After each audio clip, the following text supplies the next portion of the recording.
The Randomness of Nothing podcast. This is your host, Rashad Woods. I have the honor and pleasure of talking to a wide variety of guests. And today's guest, I have the utmost respect for, and I'm very appreciative of his time. Steve Pappas. He's bought and sold 6 companies. He's a serial entrepreneur, fractional CFO, and most importantly, he's willing to take time out of his busy schedule today to share his story and insight into AI, business, and entrepreneurship. Thank you, sir. My pleasure. Love the podcast.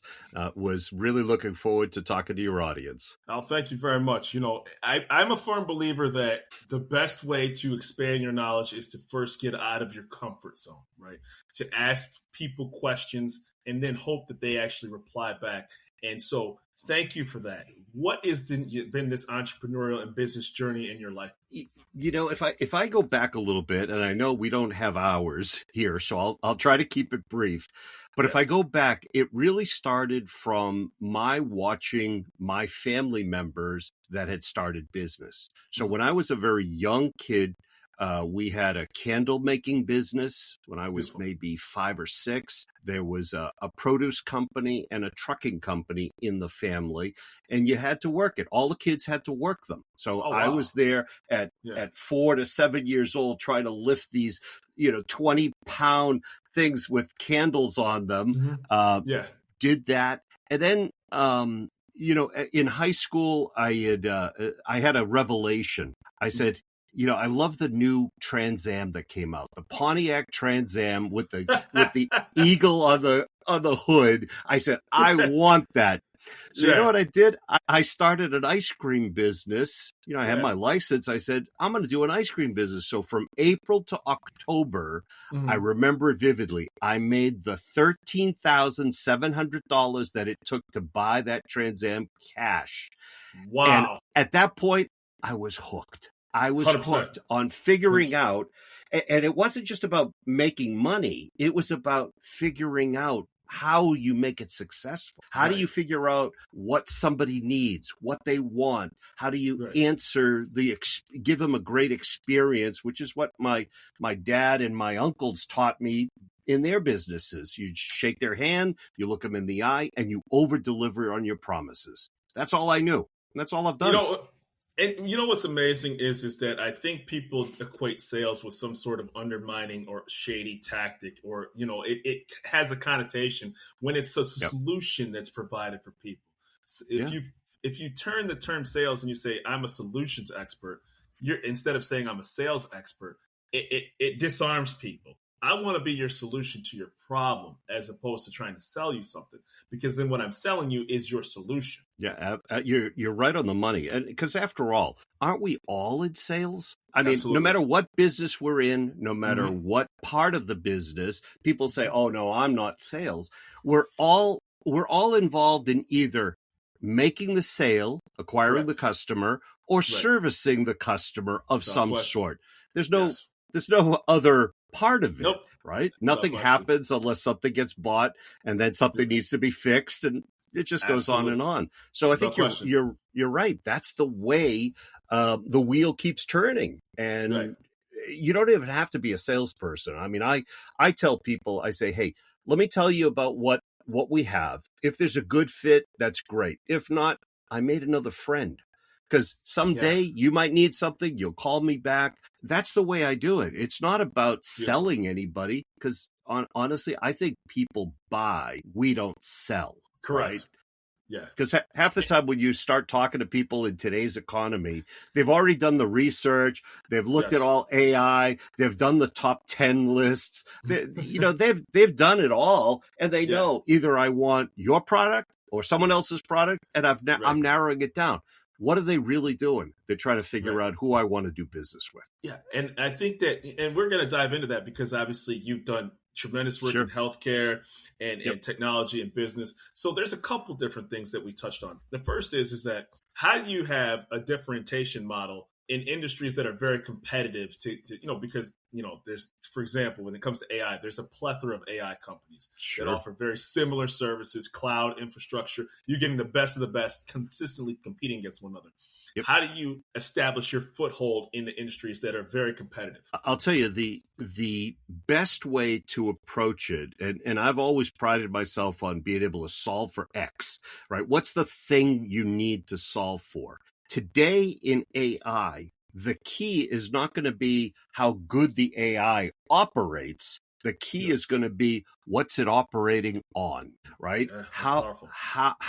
How governed and certified? Is there a stamp of certification on the data that is driving it? Mm-hmm. Or is it just looking at the corporate SharePoint chaos and tried to come up with an answer? I mean, because the reality is AI wants to please, Yes. AI will give you an answer, and AI Yes. will be confident in its answer. Right. Whether the answer is drawn from the most current, the right one, the governed one, and something that's certified, that's the question, right? Absolutely. So when you try to differentiate yourself today in AI, it's going to boil down to one word: trust. Beautiful. That's what it's going to boil down to in the future. Beautiful. And it's weird because, people who are fearful of it, I've had this couple little guests that said, your spell check on your Windows 95 computer was AI. Your curated playlist in YouTube and Spotify and Pandora is AI. All the things that your recommended shows on your streaming service is AI. So you like certain portions of it because it's made your time very convenient. But when you actually start kind of bringing it to the surface of everyday life, people get very hesitant when in reality they've been utilizing these tools in their everyday usage. Your thermostat for your house, that's the digital thermostat. Yeah, you're right. It's very much pervasive. But I think the key is when it comes to something about my job, that's when I start to push back, because now I'm more territorial about something and it becomes emotional, right? Yes. But the reality is that AI, while there's a lot of press about AI taking jobs or AI replacing people, there's as many stories about AI augmenting the human. And I'll give you an example. I was in a development meeting recently, and I was talking to the developers, and I was head of development, and I was saying, how many people have you had to, lay off or anything? None. Mm-hmm. We're hiring more. I said, but wait a minute. Now you're using AI too. Absolutely.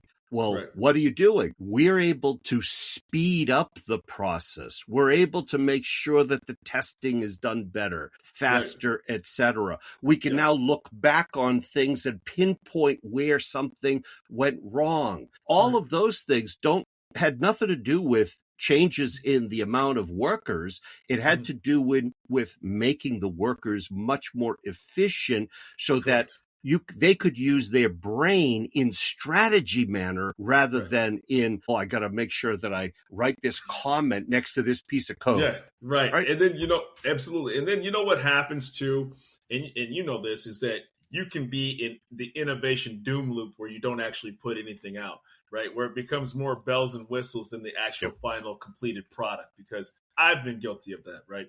When in reality, you have to put that prototype out, and AI can sit back and say, okay, this is your MVP, so to speak, and we'll get into your business career. Because it's like you keep wanting to add in layers to the cake, so to speak, instead of actually just putting out a cake, because the process of making the cake becomes the actual final product itself, so to speak. Right. I couldn't agree more. And if I can find a way that I could take some of the things I didn't want to do out of the process and allow me to concentrate on the things that are going to differentiate, the things that are going to bring more value, the things that are going to help grow the business more. Now we're in a better position. I mean, this is probably the best time to be alive. Without question. And, this process has been very democratized too. It's allowed people to, get skills from their home, from a library. It's integrating in the school systems, and you have a generation that's very tech savvy. And then you have people now who are in the workforce who now can gain new sets of skills. And it's just very important. And people like yourself who are doing podcasts are accessible in ways that weren't previously even 5 years ago. That's So right. there's a lot of different things that are available to people. And, I get a chance to talk to cool people like you every single day and successful people. And I'm very grateful for that. Now, we'll get into the nuts and bolts of you buying and selling 6 companies. So here you are wanting to buy a car as a teenager. And then all of a sudden it's like, okay, I got a taste of it. I want more. Where did you first start, integrating yourself as that entrepreneur after? So it never went away. I needed to get the business degree under my belt a little bit. But then it started when I was looking at some businesses for the family. And my wife was interested in travel at the time. And she said, you know what, I think it'd be a good thing for us to look at a travel business. And of course I looked at it. Now I'm still Mr. Corporate, I'm in my area. And I said, all right, let's look at it. So I dug in. And my personality, unfortunately, good, bad, or indifferent, I got to dig in deep, right? I got to understand it, understand how this thing works, and also how can I make sure that it's successful rather than it's just a place we sent money to, right? Correct. So we started our first travel agency. Within a year, we had 3 of them. And then from there, I started. So what happens is when you get involved in something, it doesn't matter what business, if you keep your head high enough, you start looking at opportunities. Right? Beautiful. So I noticed there was opportunities in the convention market. So I started a convention company that took companies like Napa Auto Parts from all over the country to Disney and dealt with all of that. And how did I always thinking about how you differentiate, right? As you said earlier. No question. So we sent hosts and hostesses to every location. So somebody from Albany, somebody from Jacksonville, somebody from, Vegas, all over where they were coming from. We sent our own representatives to fly on those planes with them, have all the toys and stuff for the kids. We made sure that we worked with the airlines on specialized cocktails for mom and dad. And I mean, we made sure we differentiate. Concierge, right? Yep. We printed everything up for them, exactly what was going to happen. And they had a great time. From there, we went into corporate travel. From corporate travel, we went into cost plus cruise business, and we were an 800 number all over the country. That's how I built my first contact center. That's amazing. And then I used that. No, you know what it is in that it's the experience, right? Because now, because typically when people think of the corporate travel, they can, I've traveled at times and, it's not glamorous, right? Like I think of the George Clooney movie Up in the Air, right? Like, it can be a pain in the butt, right? You're spending time away from your family and there's other things that can get involved. So when you personalize that experience, that's the differentiation model that we talked about, where you're like, listen, we're going to make this an experience for people that they enjoy and they're taken care of, because it is a commitment and it is time away from your family and the things that you love. And that hit the nail on the head. How do you make every customer feel like they are king or queen? Of course. Simple. Of course. Now, there's a company, I've never heard of it. It's Panviva. Can we talk about Panviva? Sure. I consider myself a pretty, halfway decent, smart guy, but I don't know every company in the world, right? So I would love to talk about your experience with that, where you brought that into a technological powerhouse. So the reason you probably didn't know it is because it was Australian-based. Yeah, I saw that too. Panviva decided they were going to step off of Australia because there really wasn't a lot of business there, and come into the United States. So I was recruited as the first group of people to take Panviva into the United States. Now, I had done a lot of international up to that point, but I also realized I spoke English, so I can bring something to the U.S. and expand it just as easily. Right. So I was part of that. I was running the Americas, Europe, UK, and I served as the chief marketing officer, but it was essentially a different type of knowledge management system that was almost like it was a little strip on the right-hand side of the monitor that told you what to say, what to do, how to handle each situation. Oh, if this occurs, click here, and it will tell you how to handle it, that version of it. Wow. So it was a really good and ahead of its time guide on the side. Well, a lot of contact centers were building out at that point. A lot of agents needed that guidance to handle things, and they needed to find information quickly so that they could provide a better experience for the customer.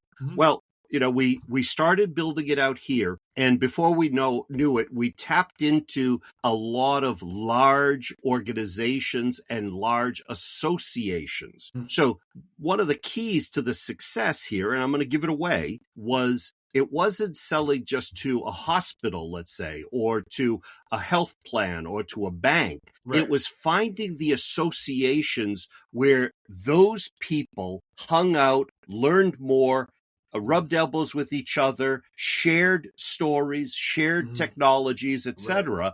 And we started creating this incredible network of state-based. So whatever business you're selling to, you go to Google, you type in the name of a state and the type of association. So let's say it was Missouri Hospital Association, Missouri Health Plan Association, Missouri Credit Union Association.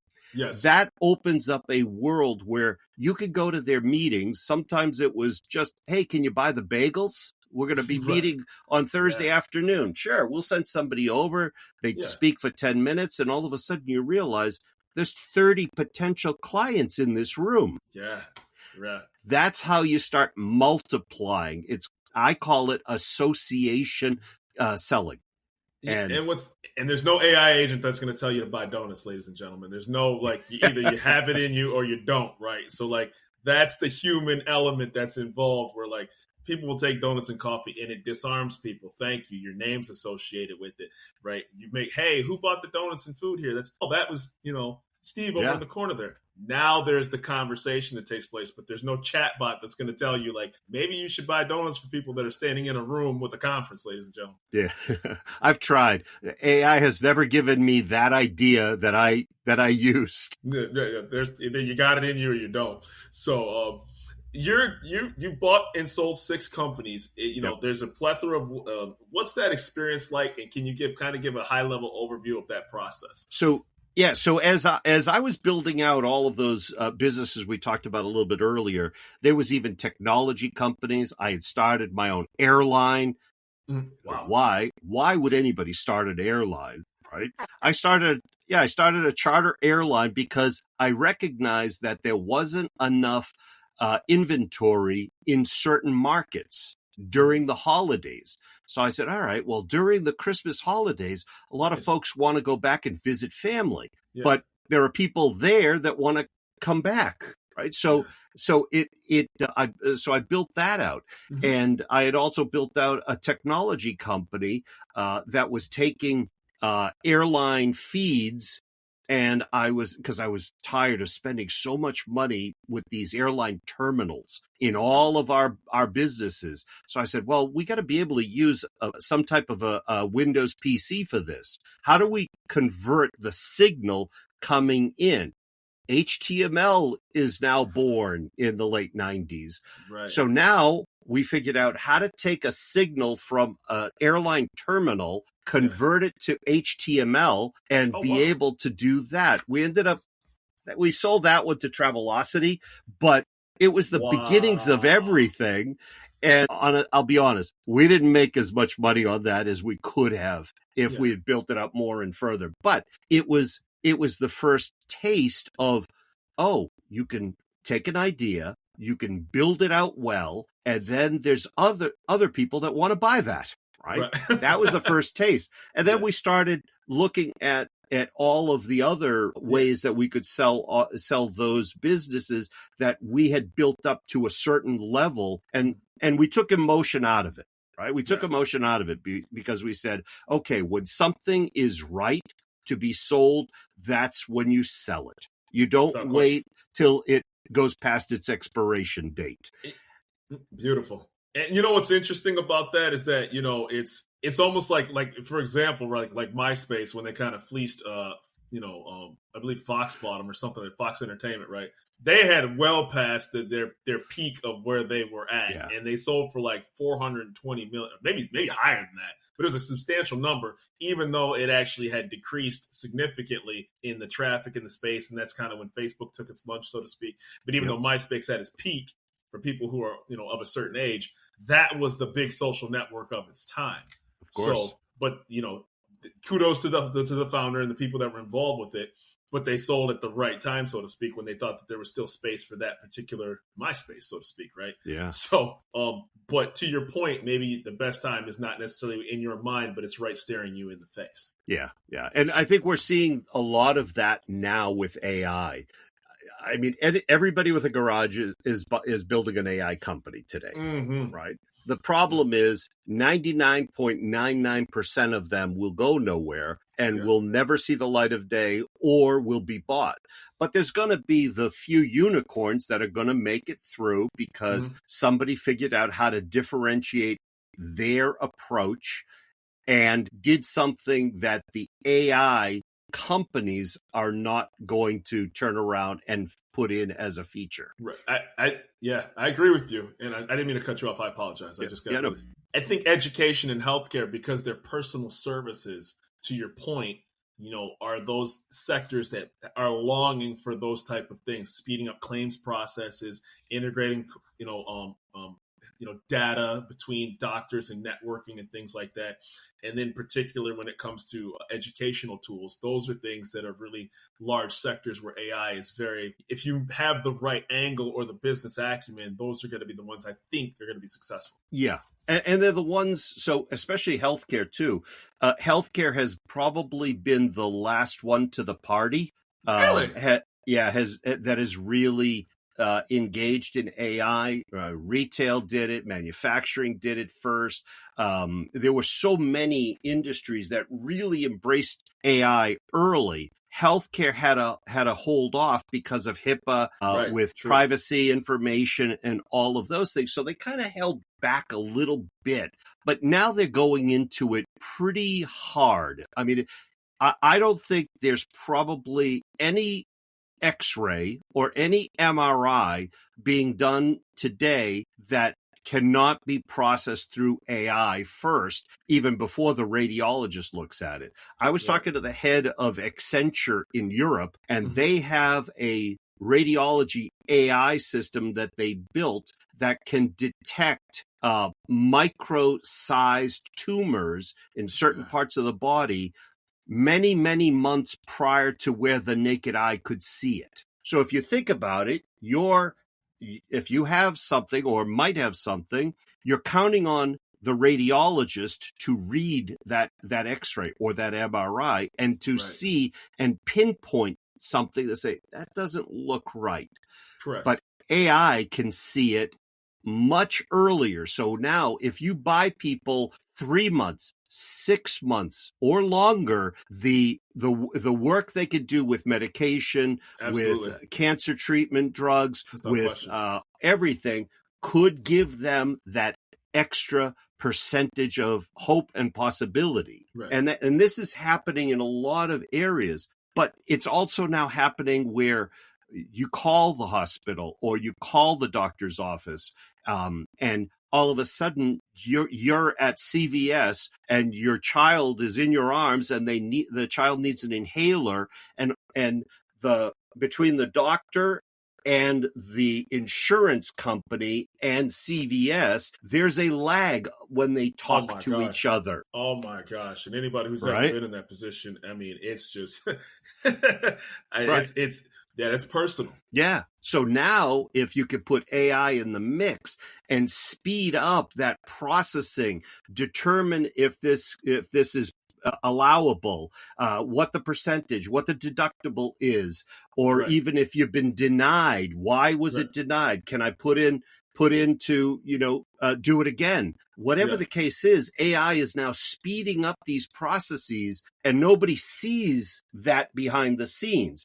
But let's say you're a contact center person in healthcare, and somebody's calling you saying, "Hey, why was my claim denied?" Right. Well, even the agent can launch a way to reconfigure and relook at it and analyze it, and it starts shooting things out to other repositories, pulls information in, Right. and within a number of seconds, that has already been looked at again, and they say, we found the problem. Yes, we're going to allow that to go through. So Beautiful. These are the areas where we're helping provide better experiences, especially in healthcare, but fundamentally, we're helping consumers get the care that they need.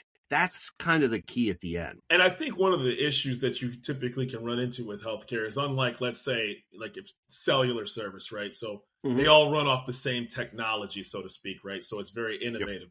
You have a hospital system where there's various different insurance, networks just from inside of its inside of a state itself. There's various HMOs, PPOs. So now you have multiple layers that use multiple technologies, some of them antiquated, doctor networks, hospital systems. So now you have a system that, for lack of a better term, is a patchwork of networking systems layered on top of one another. So to get a finalized answer is not as easy as just picking up a phone. And to your point, that can streamline that entire process, because anybody who's ever sat, to pick up a prescription, it's not a joyous experience by any stretch of the imagination. It's like, right. The line is long, the pharmacist is overworked, and then, you have to be there, right? So it's not something where it's like a wanted transaction, so to speak. So something that can speed that process up it's life-saving medicine for many people. So anything that can speed that up and provide clarity is a great thing. Yeah, and that's where agentic AI is coming in to play. If you think about a process like what we just described, that's good. Historically, you'd be picking up the phone to multiple places. You'd be going onto multiple websites. You'd be trying to figure it out, and somebody's piecemealing a lot of that together. So just think about that process. And what agentic AI is really geared to do is launch all those as little processes. So one is going to that website. One is launching to analyze the system. Yes. One is launching there. And those are all like coming out of a hub and spoke system. You're saying, okay, when we need to reanalyze a denied claim, here are all the things that get launched. Here are all. So think of it as like many AI chats happening at once, but they also have the logic capability, and they can make decisions based on what comes back.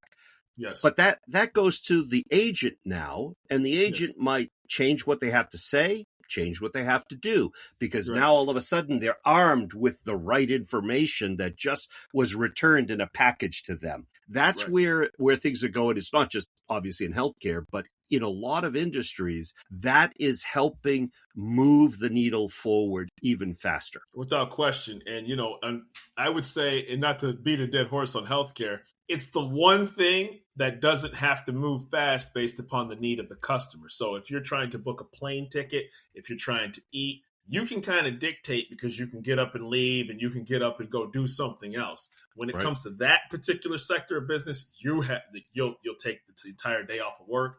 You'll wait the necessary time, whether it's yourself, your spouse, your child, your mother, whoever it is. It doesn't necessarily have to move at the speed of the need of the customer, so to speak. Right. It is the most personal thing we will encounter when it comes to our health. Without question.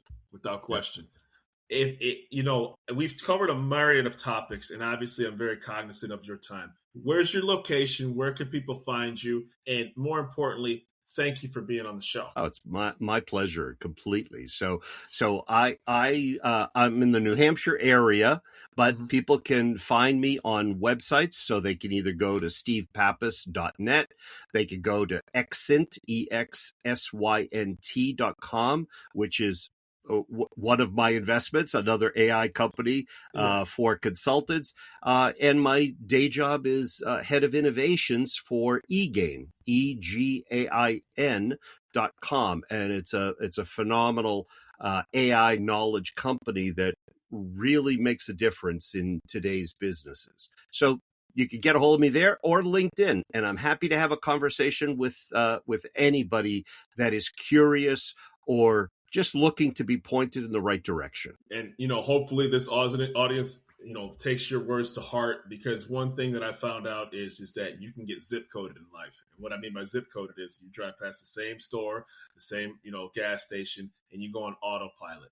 And when you find yourself, when you find yourself in that mode, you make a podcast, because you're like, there's got to be, in my little small world that I didn't invent anything nearly as innovative as you, but I felt that this show could, be the bridge, the gap to people who got zip coded, such as myself. So for that, I am eternally grateful that you decided to take time on this little podcast in your busy schedule, and I appreciate it. My pleasure. I was enjoying every second of it, and hopefully you'll have me back someday.